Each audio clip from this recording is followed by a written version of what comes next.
On a tous déjà entendu des bruits étranges chez nous ou entendu un proche nous raconter son histoire vraie de maison hantée. Parfois, on n'ose pas en parler par pudeur, par peur de ne pas être cru ou de perdre toute crédibilité, surtout si on raconte l'histoire à quelqu'un prêt à juger plutôt qu'à écouter. Dans ces situations, y croire ou pas importe peu, on souhaite surtout que la perturbation inattendue s'arrête et on veut mettre un point final à tout ça.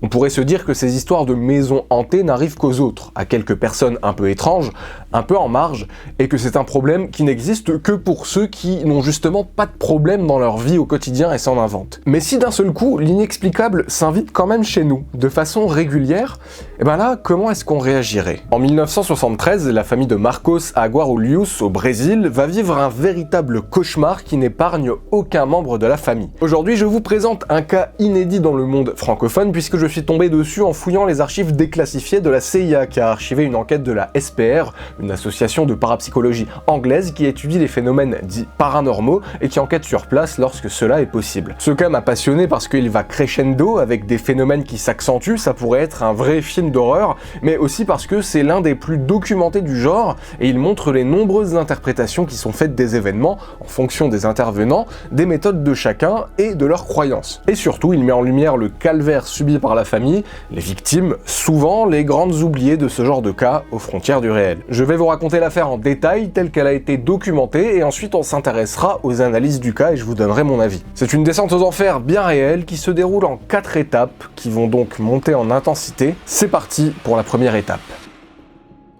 Tout commence à Guarulhos, dans la banlieue de Sao Paulo au Brésil. Aujourd'hui, c'est une ville importante de 1,2 million d'habitants. En 1973, quand les phénomènes débutent, elle en compte beaucoup moins, environ 237 000. Et parmi eux, une famille va vivre l'inexplicable. Leur nom de famille n'est jamais mentionné pour préserver leur anonymat, mais on aura cependant des prénoms et des photos des événements. Entrons donc dans l'intimité de Marcos et Noémia. Ils vivent avec leur fille Ruth dans une maison assez modeste. Marcos, âgé de 29 ans au début des phénomènes, est plombier, et Noémia, âgée de 21 ans, est mère au foyer. Elle s'occupe de leur fille âgée de 18 mois qui s'appelle Ruth.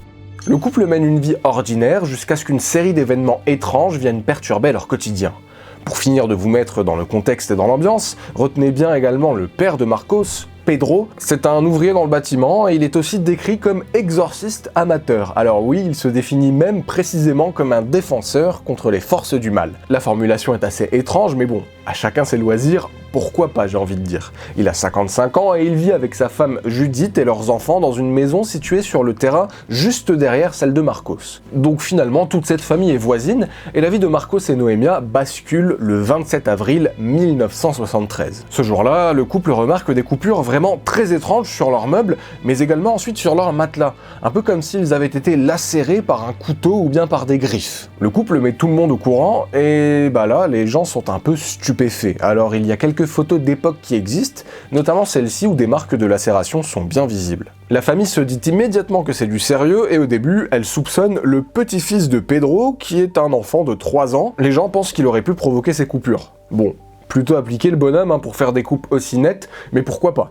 Pedro décide de tenir son fils à l'écart de chez Marcos et Noémia, sauf que les phénomènes continuent. Les coupures continuent et elles apparaissent d'ailleurs aussi bien quand il n'y a personne à la maison que quand il y a des gens. Et le problème c'est que même quand la famille est présente, personne ne voit ce qui les provoque. Aucun responsable n'est pris sur le fait accompli et les événements prennent rapidement une tournure encore plus étrange lorsque la famille rapporte voir des apparitions monstrueuses. Un jour, Pedro assure voir, je cite, l'avant-bras d'une bête sauvage. C'était un monstre, pas un homme. La bête a selon lui une fourrure rouge, fine et brillante, semblable à celle d'un puma. Noémia, l'épouse de Marcos, quant à elle, ressent des frissons vraiment très souvent et elle aussi témoigne voir une ombre qui ressemble à un gorille. Ok, des ombres bizarres, des parties de corps inhumaines, animales, monstrueuses, voilà qu'après les lacérations, ce sont des présences fantomatiques, mais animales, qui semblent hanter la maison.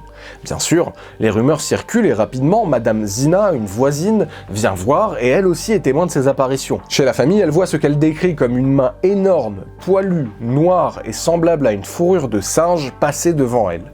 Stupéfaite par cette apparition soudaine, la pauvre s'évanouit. Bon, là clairement, quelque chose ne va pas. Et Pedro se dit qu'il a un coup à jouer. En fait, il croit aux forces surnaturelles et de son point de vue, ce sont des esprits malveillants ou bien de la magie noire qui seraient à l'œuvre.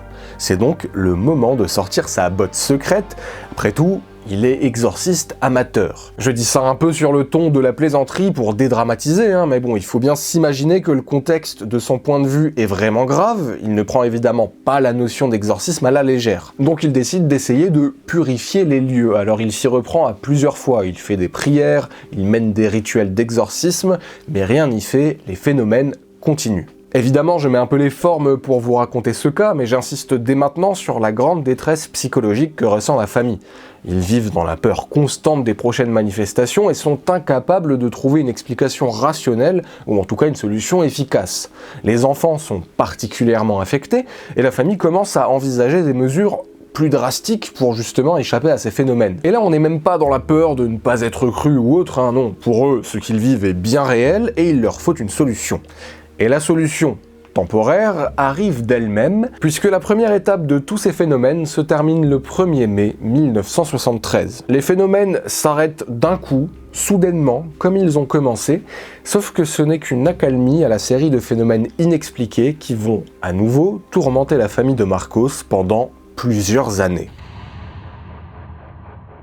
La famille retrouve la paix pendant presque un an. Et puis, fin avril 1974, la deuxième étape des événements paranormaux dans la maison de la famille de Marcos commence. Et cette deuxième étape est notamment caractérisée par l'apparition de phénomènes d'apport. Alors, l'apport, c'est un terme utilisé dans le domaine de la parapsychologie pour décrire l'apparition inexplicable d'objets dans un endroit où ils n'étaient pas auparavant présents. C'est-à-dire qu'ils semblent se matérialiser de nulle part. Et vous allez comprendre tout de suite pourquoi est-ce qu'on parle d'apport, puisque le premier signe distinctif de cette nouvelle phase, c'est justement l'apparition de jets de pierre sur la maison. Ces incidents se produisent principalement pendant la journée et durent jusqu'à 19h ou 20h.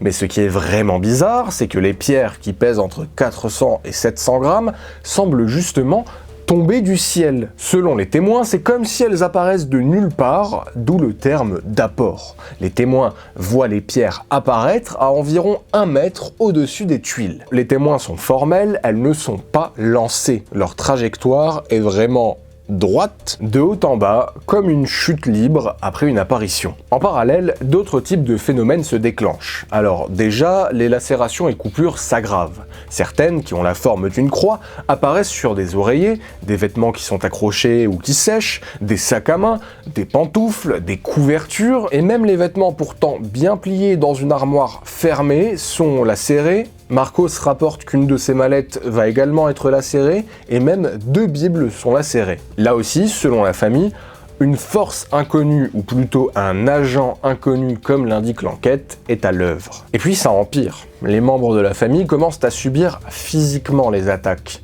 Marcos se réveille le 2 mai 1974 entre 2h et 3h du matin avec le bras gauche en sang. Pendant la même période, Noémia voit dans sa chambre à 3 reprises ce qu'elle décrit comme une forme de loup-garou sur son armoire alors qu'elle est sur le point de se coucher. Marcos, lui, au moment où son épouse voit ça, ne voit rien sauf qu'il ressent des frissons. Elle voit également une main poilue essayer de saisir son mari par le cou. Et voilà comment est-ce qu'elle décrit l'apparition, je cite ces mots. C'est une bête poilue comme un puma, mais ça ressemblait à un gorille ou un singe, enfin quelque chose de vraiment horrible, avec un visage en feu et de grandes dents.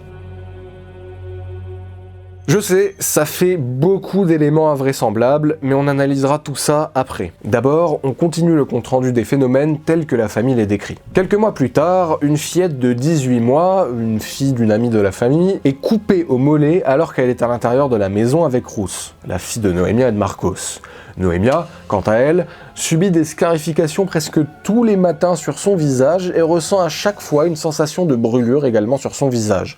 Ce sont systématiquement des coupures extrêmement fines et il y en a à chaque fois 3 ou 4 qui sont faites. Alors avec ces incidents, ces attaques physiques, on se pose vraiment des questions sur l'ambiance au sein de la famille. Certains se demandent si des violences familiales ne sont pas dissimulées sous couvert de phénomènes paranormaux. Il y a donc des disputes au sein de la famille qui se fracturent.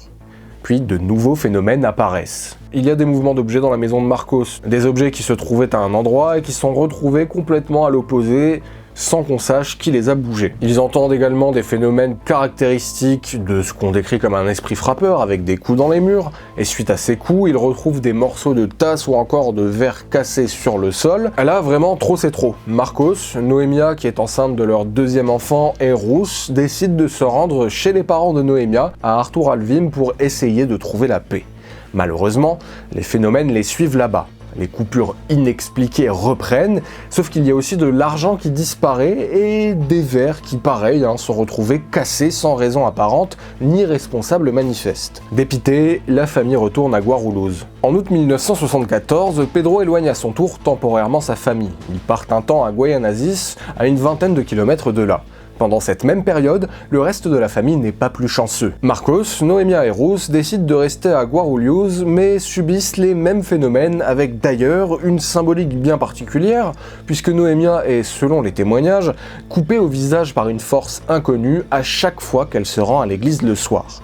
Alors entre ça et les coupures en forme de croix ou bien sûr des bibles, la famille religieuse se sent manifestement attaquée dans sa foi. Après la naissance de leur deuxième enfant Raquel, la famille de Marcos quitte finalement quelques jours la maison en août pour aller chez Pedro à Guayanazis. Ça se passe à peu près bien et ils décident ensuite de retourner à Guarulhos, mais cette fois-ci dans une toute nouvelle maison. Ils s'installent, c'est calme pendant 2 semaines, et puis les phénomènes reprennent. Marcos, qui prend un emploi pour 1 mois à Tobate, une ville voisine, laisse sa famille à Suzano chez la sœur de Noémia, sauf que les phénomènes continuent là-bas. Après une nuit particulièrement troublée avec notamment des mouvements d'objets, des coups dans les murs, la famille décide de retourner à Guarulhos et le tout monte encore d'un cran. Cette fois avec, selon le point de vue de l'enquête, des transes de possession de Ruth. Ruth, dans la seconde maison à Guarulhos, se réveille en pleurs une nuit à 2h du matin après avoir vu une bête dans l'armoire de sa chambre, un chien ou un chat sauvage selon elle. Depuis lors, elle subit ce qu'elle décrit comme des attaques de possession jusqu'à 2 fois par jour, des attaques si violentes que la pauvre devient parfois bleue par manque d'air et doit être emmenée à une clinique où les médecins jugent qu'elle est en bonne santé.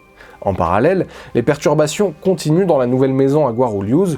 Marcos voit, tenez-vous bien, sa chaussure léviter et frapper le plafond, ce qui laisse une marque au plafond. Le phénomène se répète plusieurs fois cette nuit-là. Alors entre les attaques corporelles, les apparitions et le numéro de claquettes au plafond, ça fait beaucoup. Alors fin août, Pedro, comme à la fin de la première phase, se dit que c'est le moment de refaire un exorcisme dans la nouvelle maison de Marcos contre ce qu'il décrit comme un agent invisible.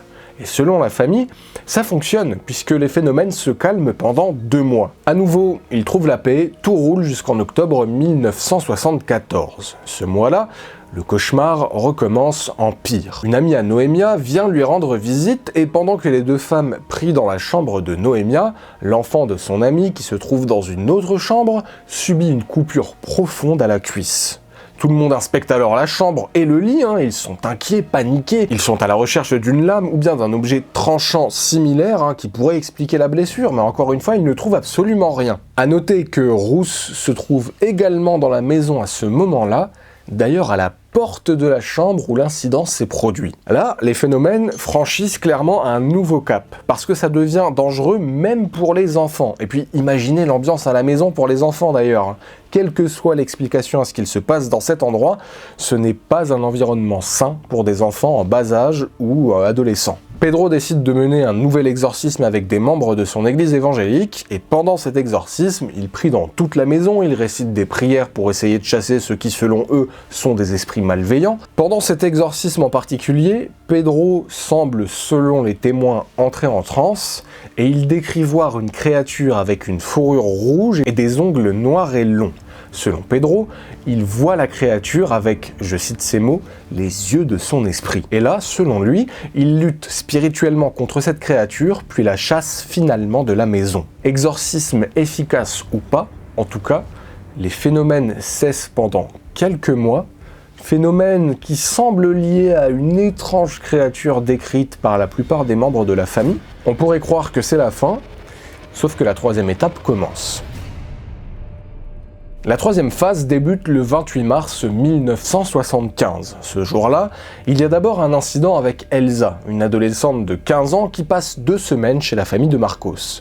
Pendant qu'Elsa s'occupe du bébé Raquel pour Noémia, un sac quitte le tiroir fermé de la coiffeuse dans la chambre et frappe le dos de l'adolescente selon son propre témoignage. On dirait bien que les phénomènes recommencent, alors immédiatement, le dirigeant de l'église locale, bien au courant des événements et en contact avec Pedro, un certain Ribeiro Lamartine, se rend au domicile pour prier avec sa femme Maria. Il se retrouve avec la famille à 15h et prient tous ensemble. Au moment de la prière, tout le monde voit un verre quitter une bassine et s'écraser près des pieds de Maria, une nouvelle fois projeté par une force inconnue. Et selon les témoins, tous les phénomènes décrits depuis le début de cette vidéo montent en intensité pendant le séjour de Elsa chez eux, qui aurait été touchée par les mêmes crises de possession qu'aurait subi Ruth.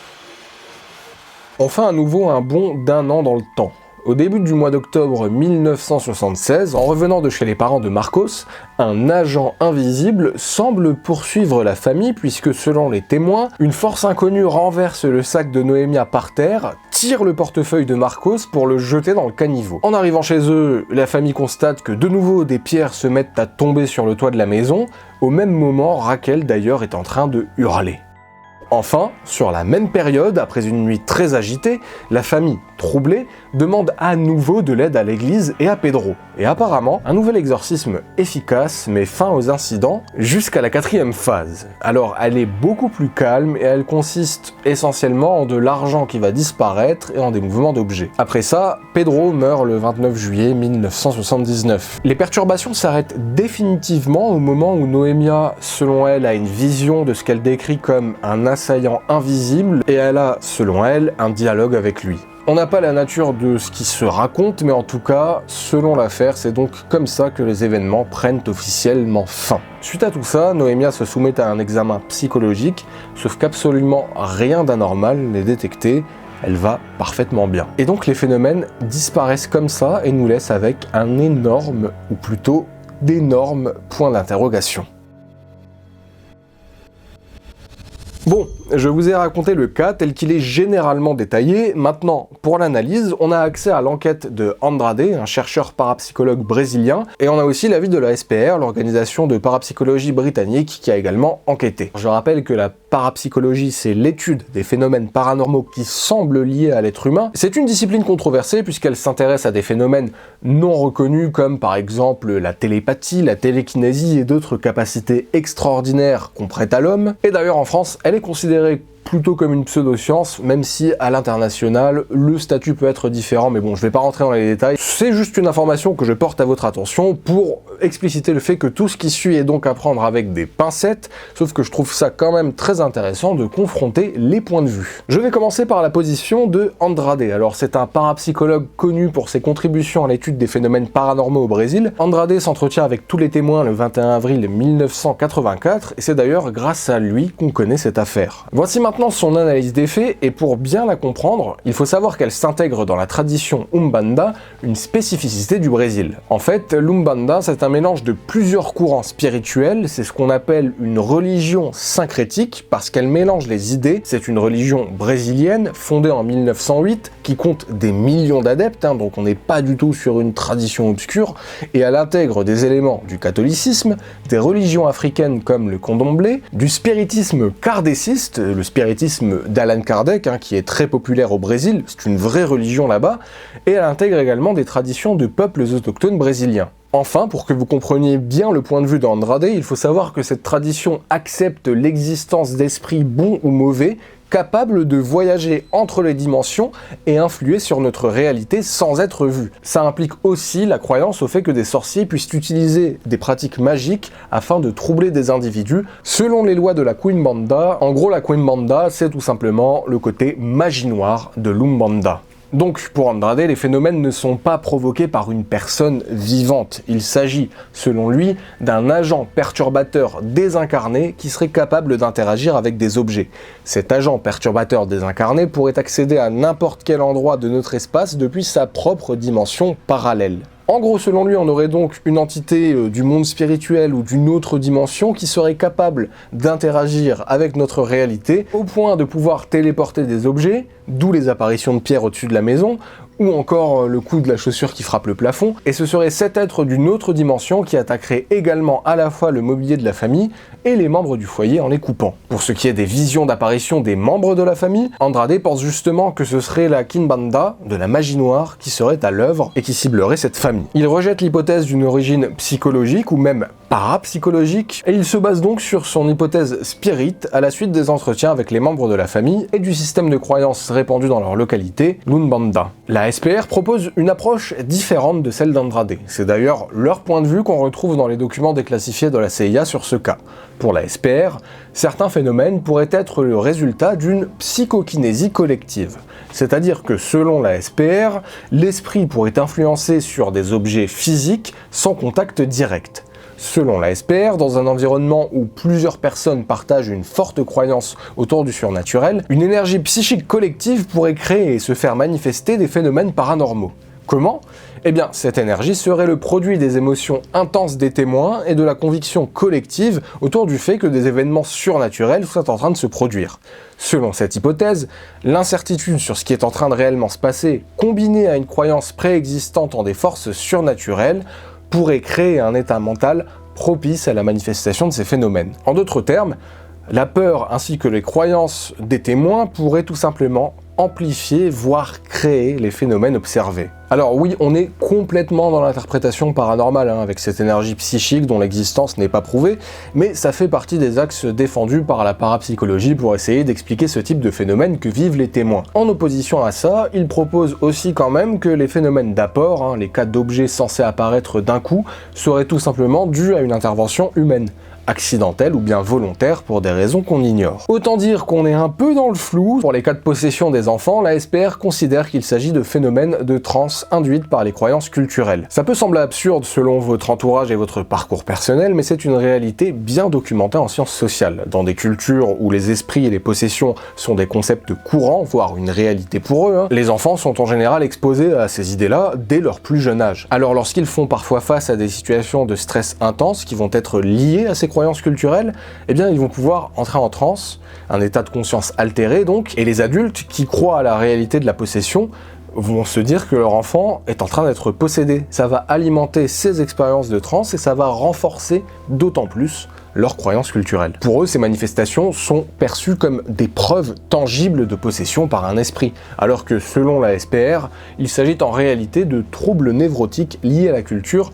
C'est un syndrome culturel. Et c'est une piste vraiment intéressante, je dédierai d'ailleurs probablement une vidéo à cette thématique parce qu'il y a énormément d'histoires incroyables mais vraies liées à ça. Bref, vous voyez que les analyses de Andrade et de la SPR vont assez loin et développent des perspectives différentes. Andrade privilégie une explication spirit et surnaturelle, tandis que la SPR examine des explications parapsychologiques, mais également psychologiques et culturelles. C'est un cas qui reste ouvert à beaucoup d'interprétations et qui reflète également les croyances ou encore les biais des enquêteurs. Alors, que penser de ce cas ? Bon, je vais pas vous dire « Ah, la famille a tout inventé », ou bien qu'une personne de la famille a monté un canular, ou bien qu'en fait tout était réel. Je n'y étais pas, j'ai accès aux mêmes informations que vous, et si vous suivez ma chaîne, honnêtement, ça ne m'intéresse pas de dire « Oui, c'est vrai, non, c'est faux ». Ce qui m'intéresse, c'est plutôt qu'on se questionne ensemble, et qu'on réfléchisse ensemble autour du cas, en prenant un petit peu de hauteur. D'abord, je souhaite insister sur le fait que la famille de Marcos n'a tiré absolument aucun bénéfice financier de tout ça. Les membres de la famille n'ont pas non plus profité d'une célébrité ou d'un gain de réputation, Au contraire, ça leur a plutôt posé des problèmes, ça les a plongés dans une précarité puisque ça les a forcés à changer de lieu assez souvent. Le cas n'a de toute façon été partagé que des années après la fin des phénomènes, sur l'initiative d'Andrade qui a voulu documenter ce cas qui serait, sans ça, tombé dans l'oubli. L'affaire n'est d'ailleurs principalement connue au Brésil. Maintenant, il est intéressant de noter que les phénomènes semblent suivre spécifiquement la famille de Marcos, même quand ils changent de maison. Et plus précisément, Rousse, la première fille du couple. Ça se vérifie en fait en regardant la chronologie et leur déplacement d'une ville à l'autre. Les phénomènes étranges ne se déclenchent en général que lorsque Rousse les rejoint. On pourrait se demander, mais est-ce que ce ne sont pas donc les enfants qui ont organisé tout ça un peu discrètement? On pourrait aussi se dire, si on est partie prenante de la théorie parapsychologique, est-ce que ce serait la théorie de la vilaine petite fille? C'est une hypothèse en parapsychologie qui suggère que certains phénomènes paranormaux, comme par exemple des esprits frappeurs, pourraient en réalité être causés par des enfants ou bien des adolescents perturbés.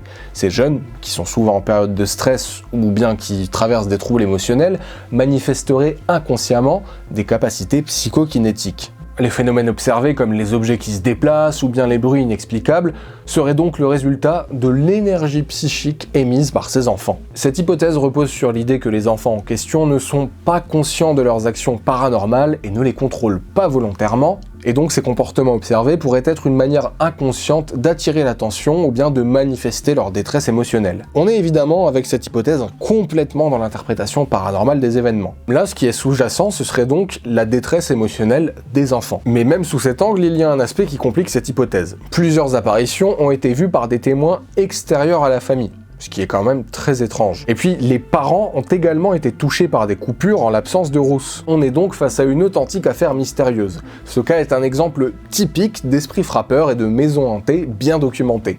Sa particularité réside dans le fait qu'il y ait quelques photos disponibles et un contexte culturel vraiment très intéressant, même s'il n'y a aucune preuve matérielle concluante.